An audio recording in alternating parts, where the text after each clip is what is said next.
감동적이죠. 저는 이상하게 이렇게 세상 노래가 더 감동이 돼요.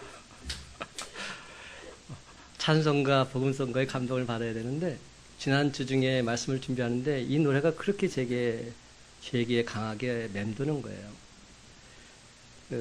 제가 이 노래를 처음 접했던 때는 우연히 양희은 씨가 남매들인 악동 뮤지션이라고 있잖아요. 선교사님 자녀들, 그 남매들과 함께 이 노래를 부르더라고요. 근데 제가 그때 이 노래를 듣고서 정말 속으로 엉엉 울었어요. 내가 좀 더 좋은 엄마가 되지 못했던 걸 용서해 줄 수 있겠니? 넌 나보다는 좋은 엄마가 되겠다고 약속해 주겠니? 오늘 함께 나눌 말씀의 제목 한번 따라 하십시다. 그들은 혹시 잊을지라도. 여러분, 지난 주 중에 우연히 카톡을 보다가 제 딸 아이가 할아버지 살아 생전에 올린 한마디 글을 보고는 제 가슴이 멍멍해졌습니다. 이런 글이었어요. 너는 나를 잘 아는 모양이구나. 할아버지가 손녀딸에게 한 말이에요. 저희 어머님께서 뇌졸중으로 쓰러지신 아버지를 6개월 동안 지극정성으로 간호하셨지요.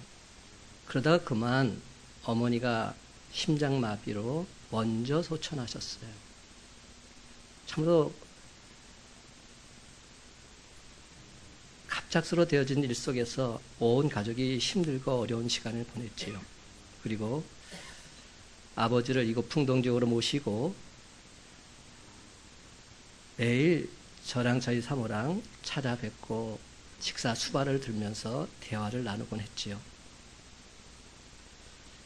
근데 아버지가 정신이 좋으실 때도 있었지만 정신이 안 좋을 때는 우리들도 못 알아보는 거예요. 아들인 저도 못 알아보는 거예요. 그리고 이렇게 말씀하시는 겁니다.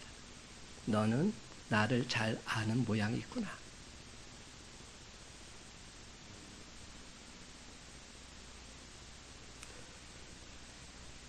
아버지 식사를 또 먹어드리면서 이런 저런 대화를 나눴던 그 시간, 저는 가장 행복한 시간이었습니다. 제가 목회를 한다고 아버지랑 떨어져서 간혹가다 어머니를 찾아뵙곤 했지요. 그런데 아버지께서 소천하시 6개월 동안은 매일 아버지를 만날 수 있었어요. 매일 아버지와 대화를 나눌 수 있었어요. 그 어떤 날보다 가장 행복했던 시간이었다, 저는 생각합니다. 아버지는 지금 천국에서 어머니를 만나시고 우리를 바라보고 계신 줄로 저는 믿습니다. 부모님 참 보고 싶은 어버이 주입니다. 지난달 말 대부분의 신문에 이런 해외 토픽 기사가 실린 내용이 있었어요.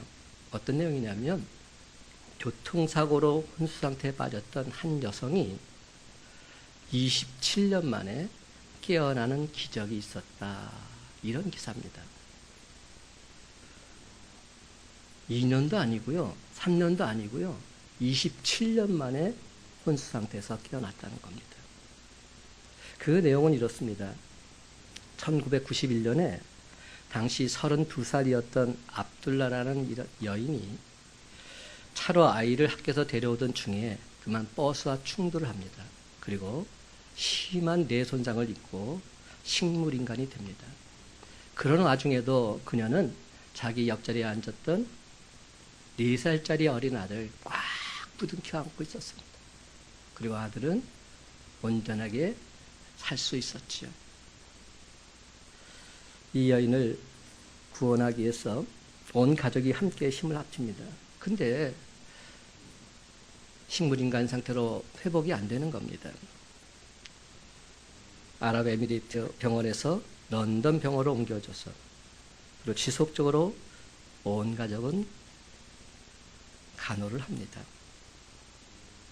영양분 투입하고 운동 부족으로 근육이 약해지지 않도록 꾸준한 물리치료도 병행합니다. 이러기를 20여 년을 계속한 겁니다.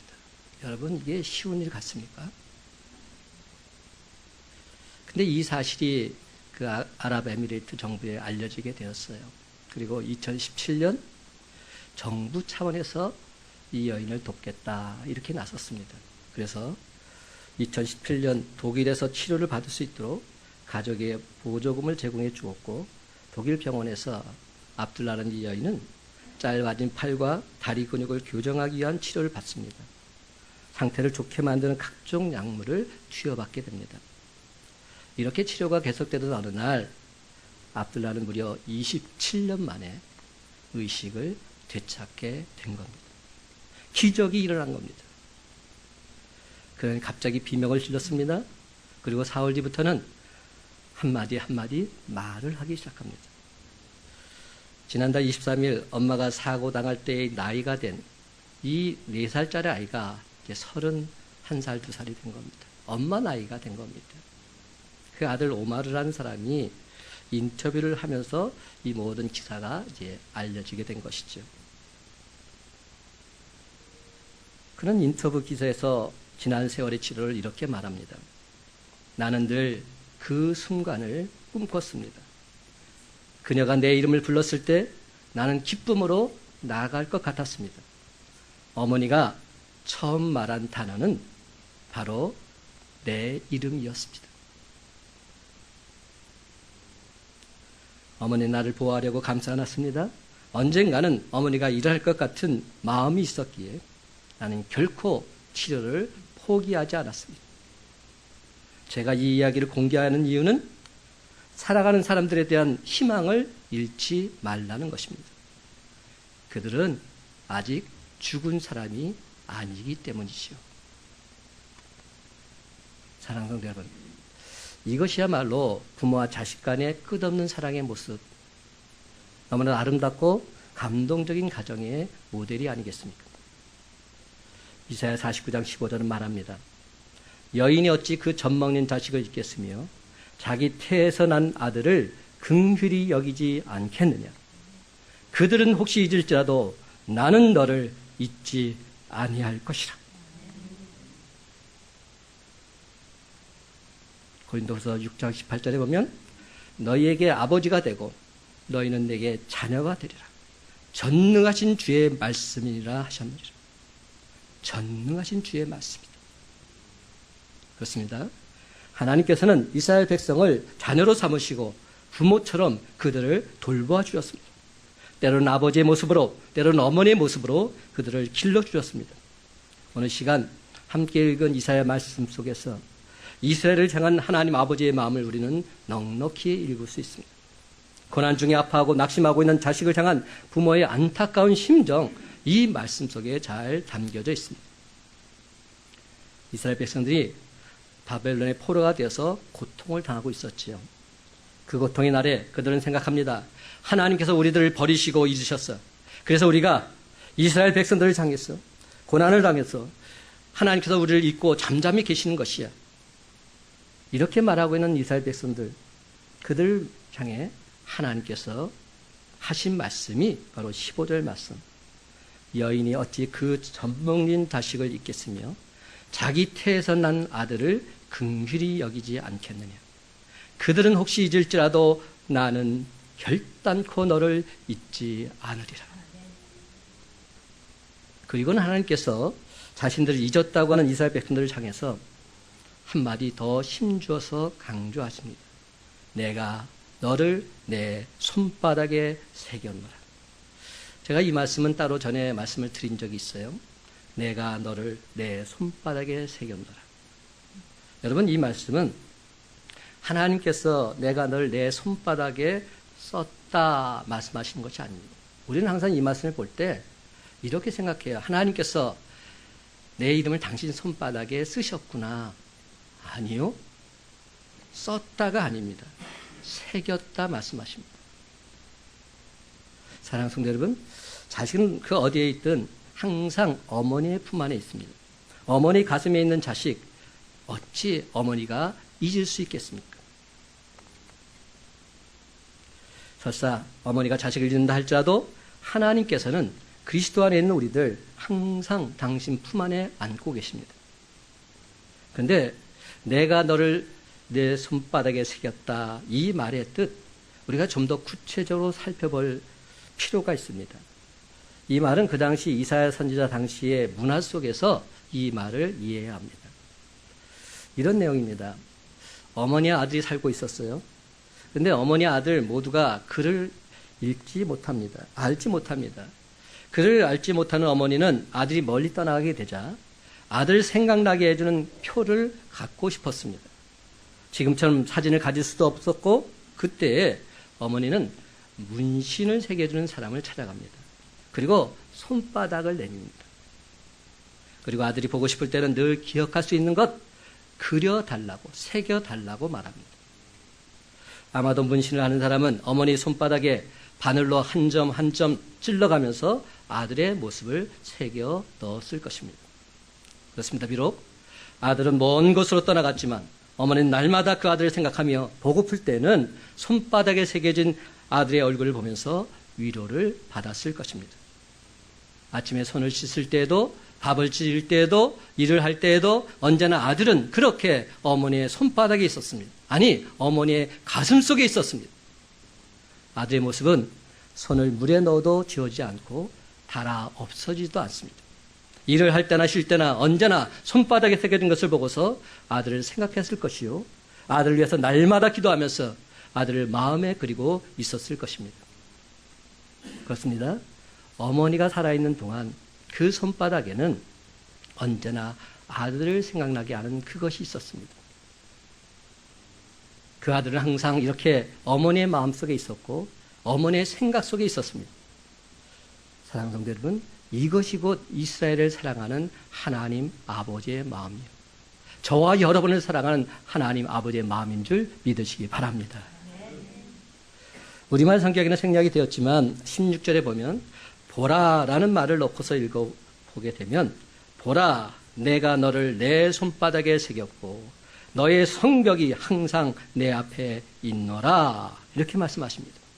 보라라는 이 말은 감탄사입니다. 탄식의 의미이기도 합니다. 스펄전 목사님은 이 부분을 이렇게 설명합니다.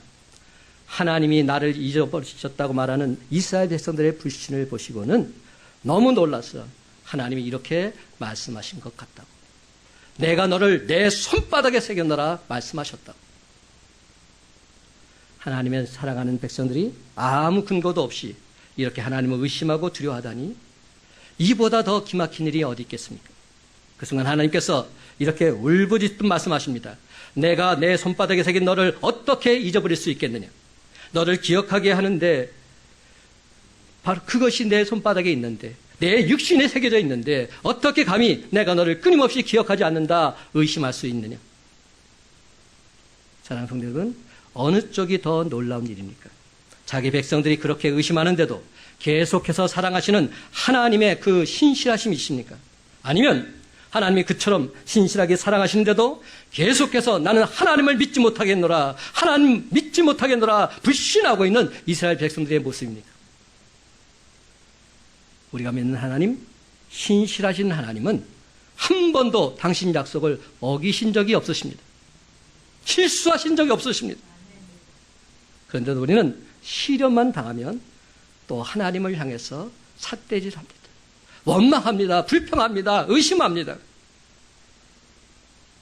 하나님은 절대로 우리의 기대를 저버리지 않는 분이시요, 마르지 않는 샘과 같은 분이십니다. 하나님은 결코 저물어가는 태양이 아니요, 스쳐가는 우박이나 번개도 아니요, 녹아 없어지는 증기도 아닙니다.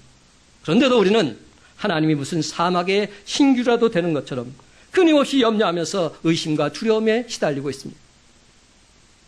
오늘 본문에 나온 보라라는 이 말에는 우리가 놀라고 탐복할 만한 주제가 들어있습니다. 하나님을 대적한 반역자들이 무한하신 하나님의 사랑, 그 사랑하는 마음속에서 그처럼 그들을 하나님께서 사랑하신 모습을 보여주고 있는 것이죠. 그들이 당신 손바닥에 쓰여질 만큼 그렇게 그들은 친밀한 존재라는 확증이신 것이지. 온 하늘과 온 땅에 놀랄 일 아닙니까? 근데 오늘 본문 자세히 보십시다. 내가 내 이름을 새겼다 되어 있지 않습니다.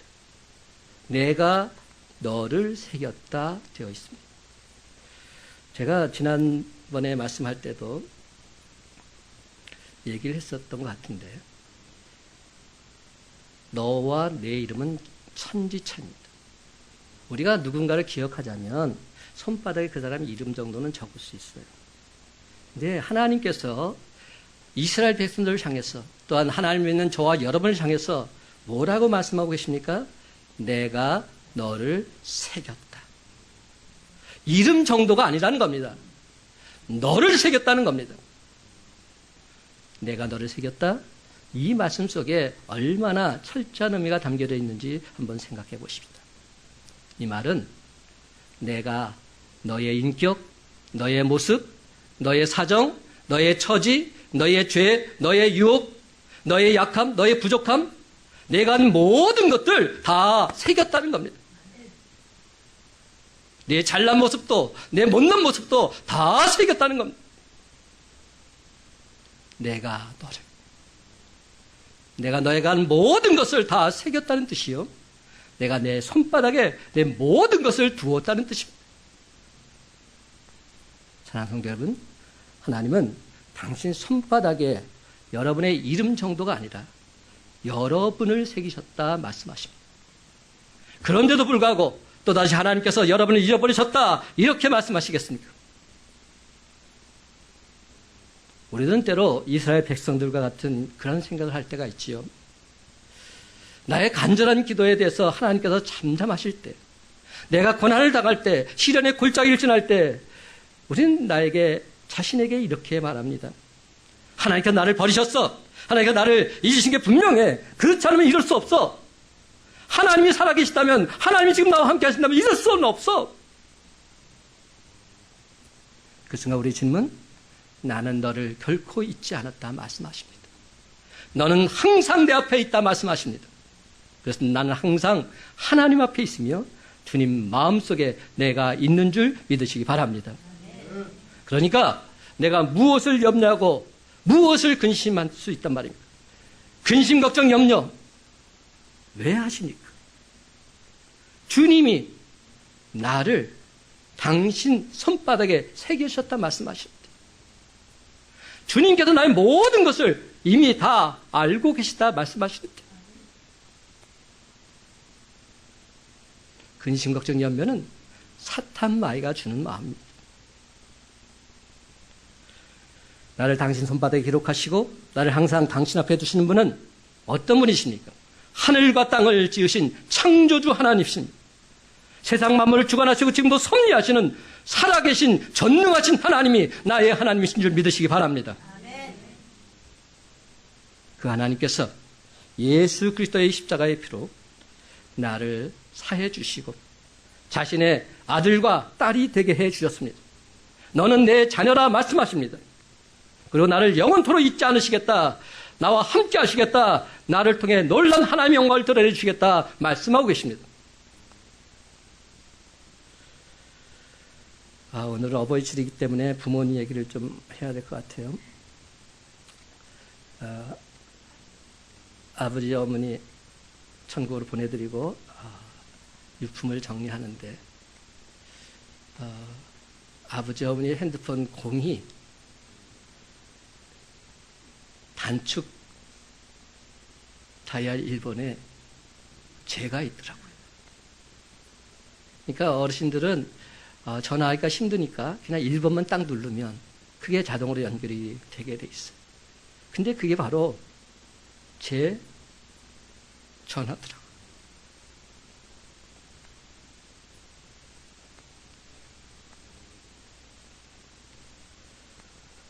여러분의 전화기에 저장된 단축번호 1번 누구이십니까?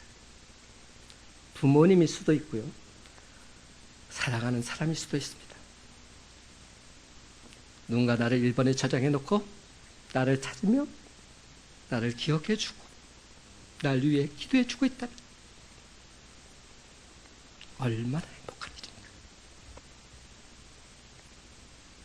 그 사람이 부모님일 수도 있고요, 믿음에 신실한 이웃일 수도 있죠.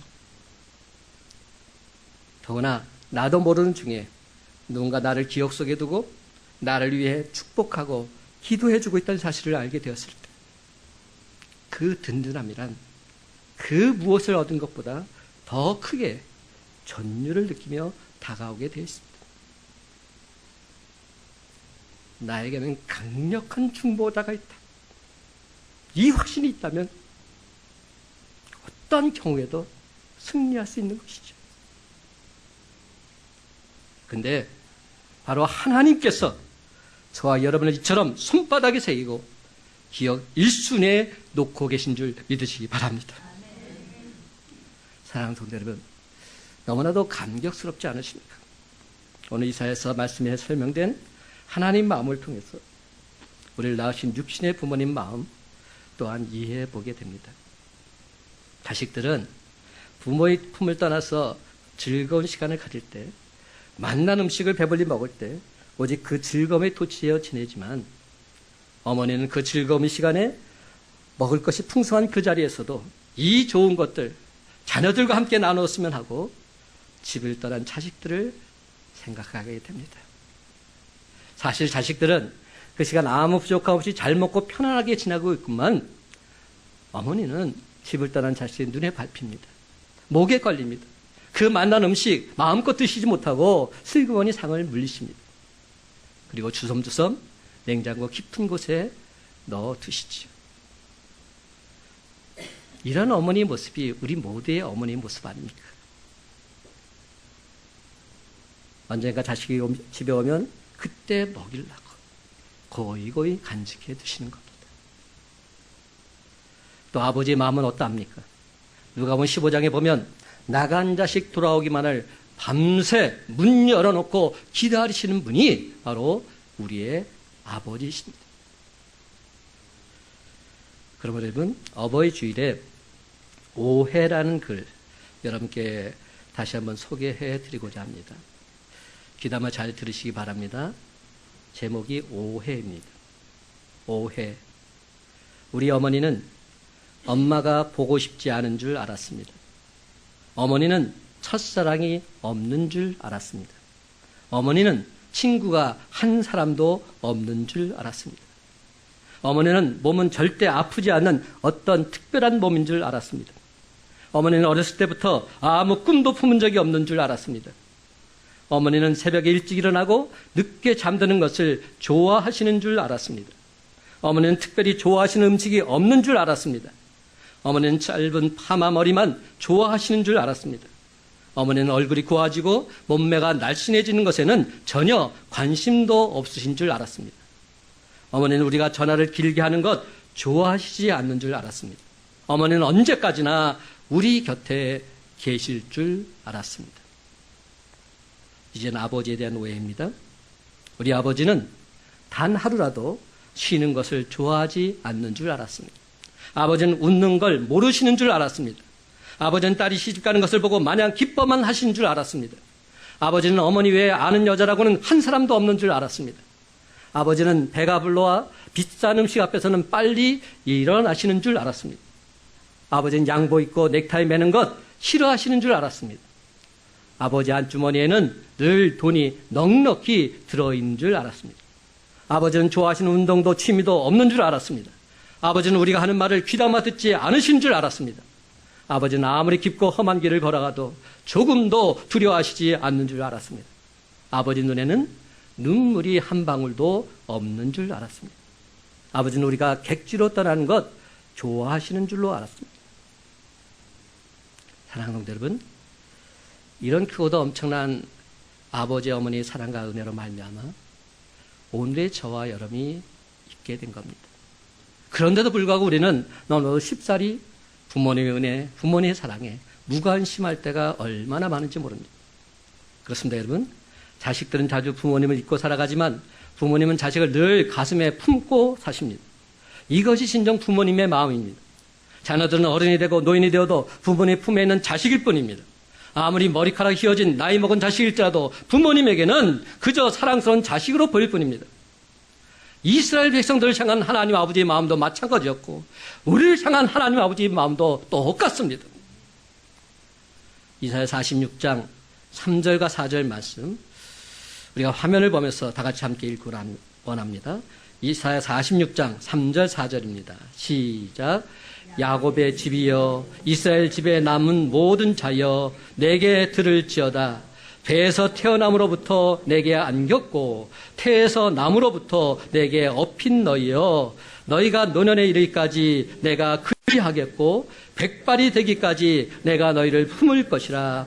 내가 지었은즉 내가 업을 것이요 내가 품고 구하여 내리라. 아멘. 여러분 놀라운 말씀 아닙니까? 아기가 태어나면 곧 엄마의 가슴에 안겨서 엄마의 심장 고동 소리를 듣게 됩니다. 하나님 편에서 볼 때 이스라엘은 하나님께서 힘들게 낳은 어린아이 같은 사랑스러운 백성이었지요. 어리고 철없는 이스라엘 가슴에 안고 양육하셨습니다. 그런데 그들이 자라서는 스스로 저절로 어른이 된 줄 착각하고서 하나님 품을 훌쩍 떠나버리고 맙니다. 하나님의 관심과 사랑이 간섭처럼 여겨서 불편하고 귀찮아합니다. 그러나 하나님은 언제나 그들의 부모님이셨습니다. 그들이 노년이 되고 백발이 되어도 하나님께서는 그들을 품으실 것이고 구해 주시겠다 말씀하십니다. 이처럼 하나님은 예수님 안에서 우리를 낳고 기르시는 그러한 하나님, 품에 안고 걸으시는 그러한 부모님의 모습이십니다. 우리가 잘 아는 작자 미상의 모래의 발자국이라는 글이 있지요. 제가 다시 한번 리마인드해서 알려드릴게요. 어느 날 밤 한 남자가 꿈을 꾸었습니다. 그는 꿈속에서 주님과 나란히 바닷가를 거닐고 있었지요. 하늘을 가로질러서 그의 인생 장면들이 펼쳐집니다. 그는 모래밭에 찍힌 두 짝의 발자국을 보게 됩니다. 한 짝은 그의 것이고 다른 짝은 주님의 것이었습니다. 그의 삶의 마지막 장면들이 지나간 다음에 그는 자기 인생이 가장 비천하고 슬펐던 순간 그곳에는 한 짝의 발자국밖에 없음을 깨달아 알게 됩니다. 그는 순간 낙담합니다. 그래서 주님께 묻습니다. 주님은 제가 당신을 따르기로 작정했을 때 언제나 저와 함께 하신다고 말씀하셨지 않습니까? 근데 도무지 이해가 되지 않습니다. 왜 제가 주님을 가장 필요로 했을 때 그때는 왜 제 곁에 없었습니까? 왜 그때는 주님 제 곁을 떠나셨습니까? 그 순간 주님이 답하시지요. 내 소중한 아들아, 나는 너를 사랑하며 너를 결단코 떠나지 않았단다. 나는 항상 너와 함께 있었단다. 내 시험과 고통의 순간 내가 한 발짝밖에 발견할 수 없던 그 순간에는 내가 바로 너를 안고 있었단다. 내가 너를 안고 걸었기 때문이었다. 그렇습니다, 여러분. 혹여 육신의 부모는 자식을 잊을 수도 있습니다. 하지만 하나님은 우리를 결코 잊지 않으십니다. 부모님은 세월이 흘러서 이미 우리 곁을 떠나실 수도 있습니다. 그러나 하나님은 여전히 우리 곁을 떠나지 않으시고 우리와 함께 하시고 우리 삶을 지켜주시고 보호해 주시고 인도해 주신 줄 믿으시기 바랍니다. 사랑하는 성도 여러분, 살면서 가장 힘들고 어려울 때마다 아플 때마다 제일 먼저 누구에게 하소연하고 싶으십니까? 여러분 대부분 엄마 아빠한테 하소연해요. 저도 그랬거든요. 그냥 막 쏟아 넣는 겁니다.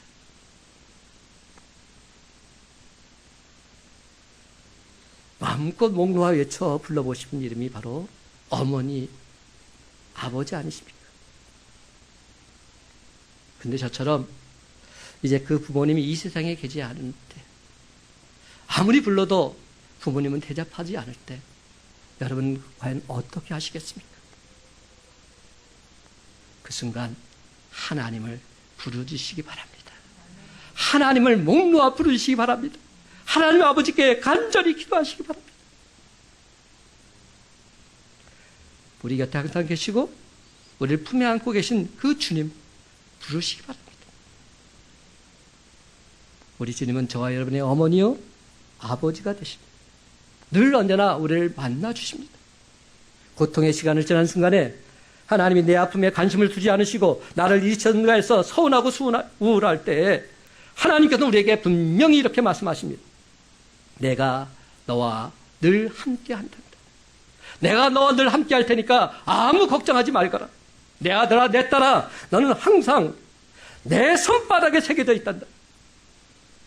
나는 언제라도 내 무너진 성벽을 다시 쌓게 하고 허물어진 성전을 재건해서 나에게 나와 예배하며 나와 너 사이에 무너진 관계 회복하게 해주는 그런 하나님이시란다.